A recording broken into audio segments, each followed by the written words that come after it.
So I have the image, the inspiration and the outline that was taken. And so this lesson is very important because you will be able to understand the shades that are there and what are the exact positions in which the different shades are going to come. So we finish this and then is when we will be moving on to the buttercream. So now the step that we need to do is to first demark to figure out how many shades are needed. So we first need to mark them out. So let me just grab a pencil.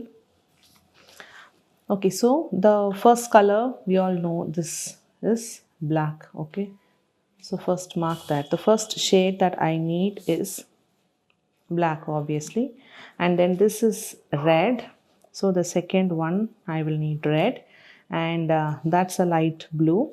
I have to write it down here, light blue, and there is a very little, I just will call it ivory, but I will go to the exact shade that I'll need. So I'm just going to write ivory, and then there is white, and then there is so this is the blue and then the ivory combination is what I see here. Okay, so these are the 5 shades that I will be needing. So the first step in this shading lesson is to write down the list of colors that you want to do on this image. And then I have the simple set of 12 small color pencils. It is just for an understanding sake, right? So you could also just get the simple version. The smaller color pencils are quite fine, but if you have more shades, then well and good, you could use based on what you would want. Okay, so right now I'm just going to use this one for the blue, and then for the black, and that will be red. And for ivory, I'll not have in the color pencil shading, but I'm just going to use yellow. And obviously white, I'm just going to leave it out here. But when you're going to work on with the buttercream, we will be needing the 5th color. So now with this exercise, I will know I need 5 colors of buttercream. And for the pencil shading, I will leave out white. So I need 4 colors of the color pencils. Okay. Now I'll just keep this next to the sheet, and I've just stuck here so it just doesn't move for the camera's sake. You don't have to do that. You could just keep it on your a thick cardboard or an exam pad or something, and then sit down comfortably to do this step. Okay, so let me just look for the red, or we could start from the topmost part, so we just don't have to skip or miss down the section. So at this step, that there could be a possibility that you're just going on to a wrong section, like going to blue and then doing a red. So it is easier to come from the starting, and then from there on with your judgment you will be able to just fix which section is what color, and then you could just go based on that. So let me start. So this is the black area, right? So wherever I have demarked it for the white, I'm not going to touch that, just to put in my head that when I am going to do the buttercream, those will be the white parts, and I'm not going to add black there. And here again, I just don't want to go outside the outline. It's a very, very simple shading. You don't have to be like a perfect shading technique and all that. Just go ahead and then shade in the way. This is just to register which section has what shade, and for you to feel confident that after sticking to the sections and what color is going to be in each section, the image will pop out, it will come to life, and that will give you confidence that if you're going to do the same thing with buttercream, then obviously the portrait is just going to come to life, right?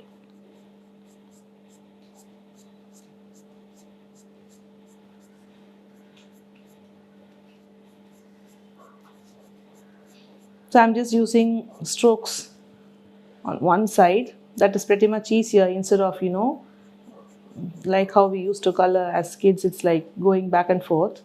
one side is pretty easy.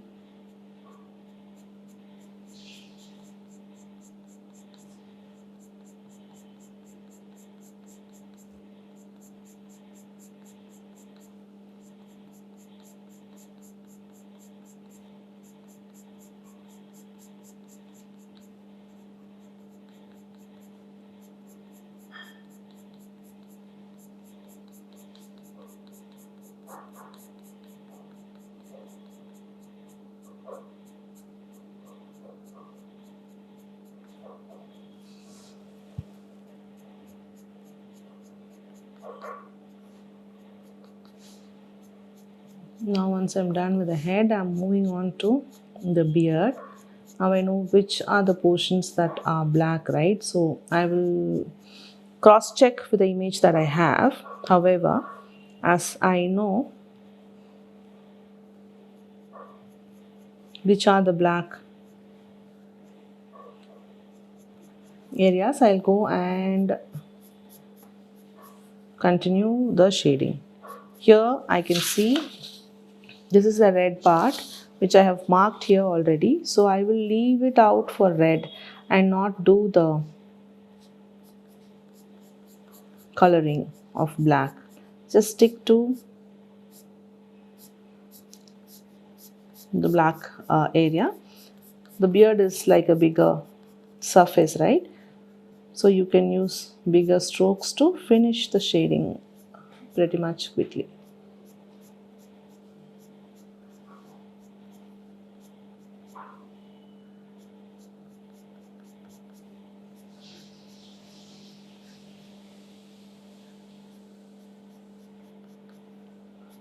I'm cross-checking with the image, though I know if in case I'm just working on a wrong section, I might have to just stop there. Here I have to be a little more careful. This is not black, so I have to cross-check with the image I have here. So that is for blue, and where exactly the black moves defines the shape of the face. Okay, here let me finish the demarcation for the beard.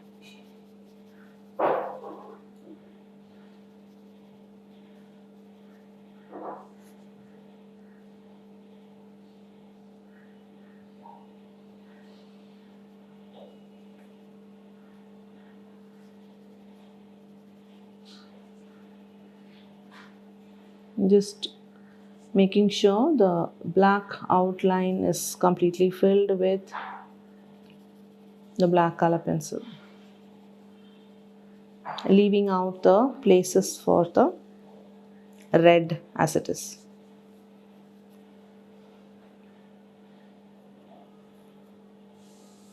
Okay, so the black on the face except for the eyebrows. So let me move on to the eyebrow.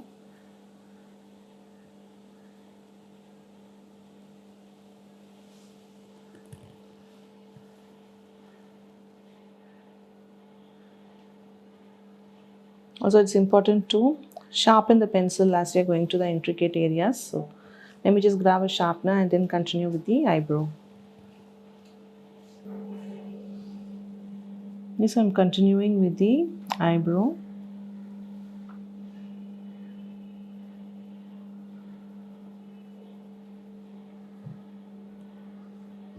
Now I'm cross-checking with the image every now and then to be sure that if one of the section, if I've just maybe shaded it wrongly, then every neighboring section I will have trouble figuring out what shade it is. Okay, so this center portion is for white, which I've just marked with the regular pencil, right? So that I will just leave it. I don't want to miss out on that. Okay, so that black is done. And moving on to the next eyebrow. You stick to the outline, but keep cross-checking as you work.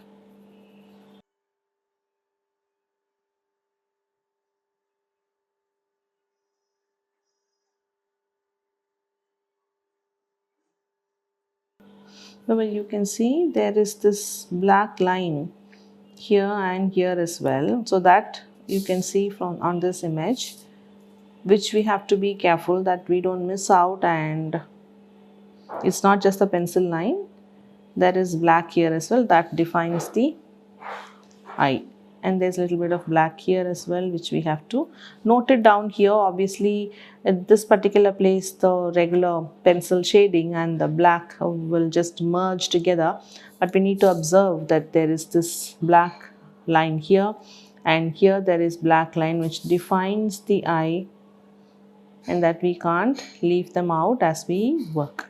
Okay.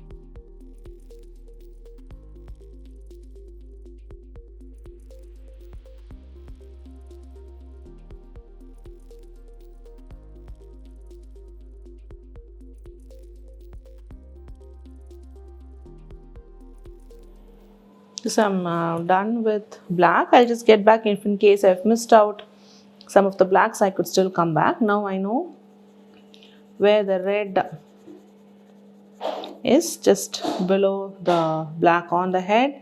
Let me just work on starting to fill the red parts.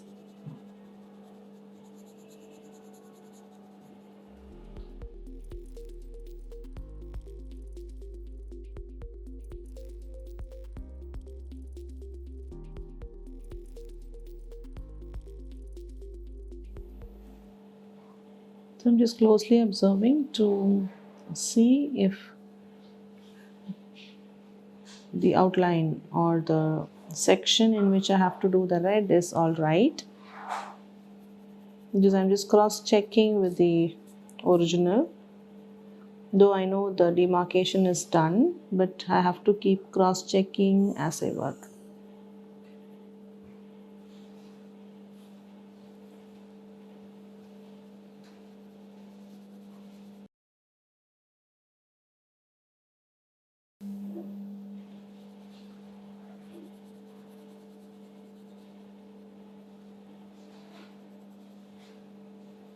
Here all these smaller tiny outline is for the blue, which I'm just going to leave it alone,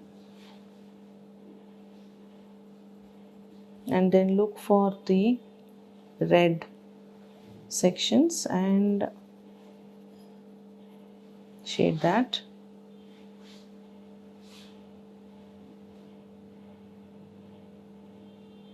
I'm just going to be a little careful here to know which is red, because there is mush and all that which defines the lip part.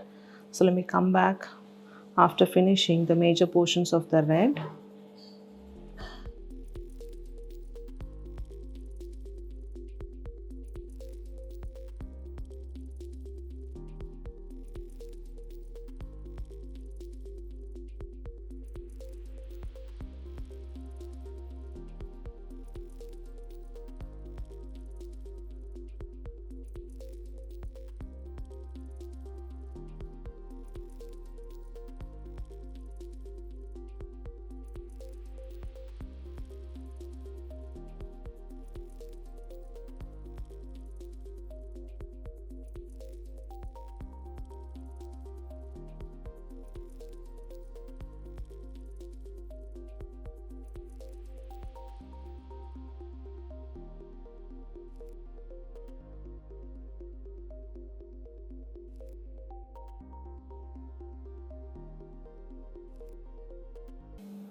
So I'm just looking for the red places. If I have filled up most of the outline, here I said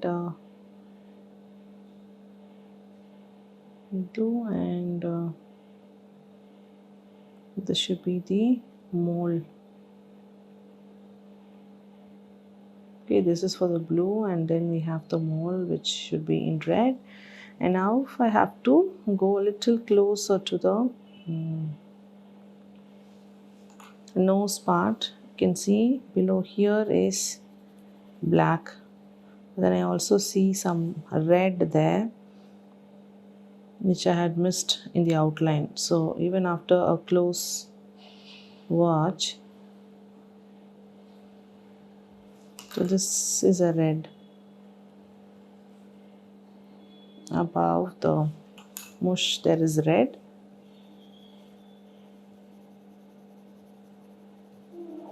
So in the intricate part, you just need to closely observe and go section by section so we just don't miss out.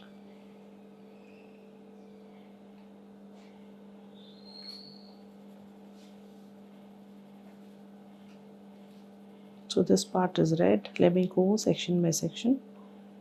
This is red.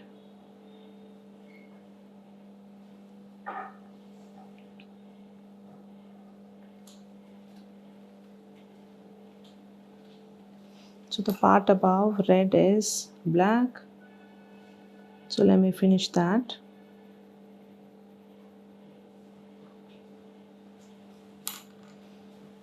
And the line above that, there is red.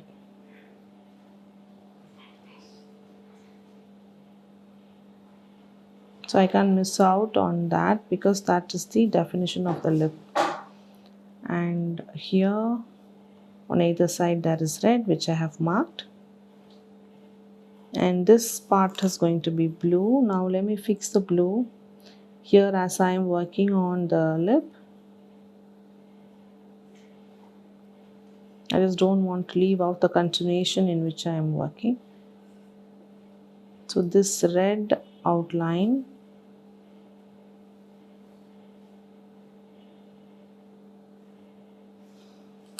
for the lip,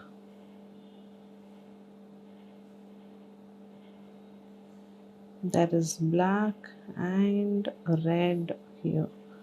In fact, this entire thing is black.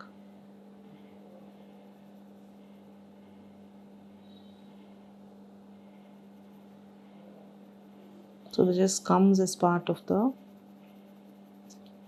mush.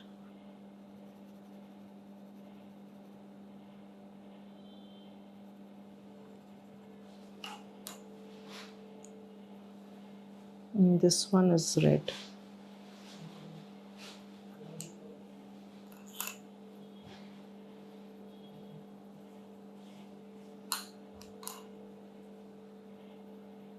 Again, this part is red and there is blue there. So let me finish up with a red just above the beard part.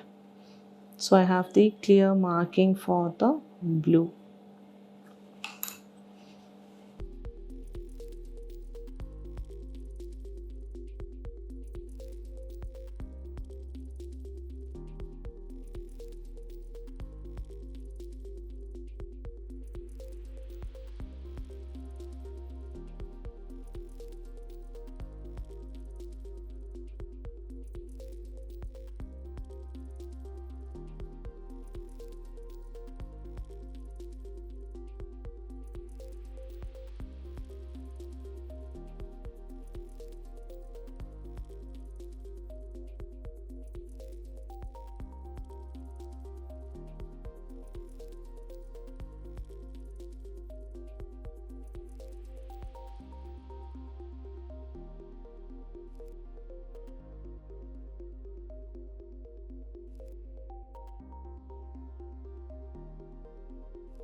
So I'm just checking if I have done most of it.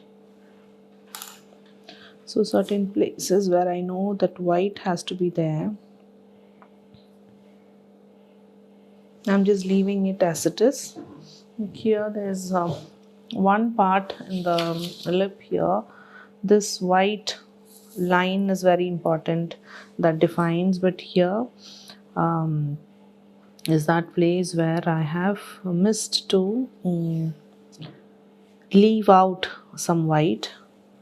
So this is exactly where it has to be. So I don't have a white pencil where I can just mark, but then on the wafer paper, when I'm going to trace, then I exactly know which is the most important thing which I might have missed out, which is this lips definition, which has to be here, that has just gone missed. Now with this, the outline lesson, we're just finishing with it. Here there are again the few places on the hair which has to be the white, and obviously the entire outline that we could just finish off, which is anyway going to be buttercream.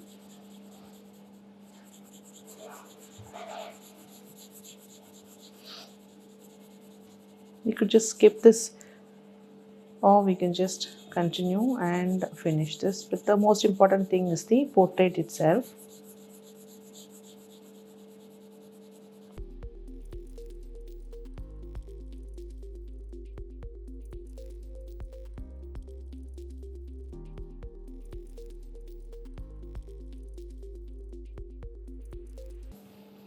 So we mostly could see Dhoni's face coming out through the shading, and now with this color from the skeleton face to this state, we could see that it is just transforming into the portrait by exactly fixing the colors in the sections, in the different sections here, first demarking the sections and then fixing the sections and the specific colors into each of the section and transferring that onto an image. We could see how the image is just coming to life. So next, in the next few lessons, you will be seeing how we are just going to use the same technique and the buttercream and then get the painting to life. So see you in the next lesson.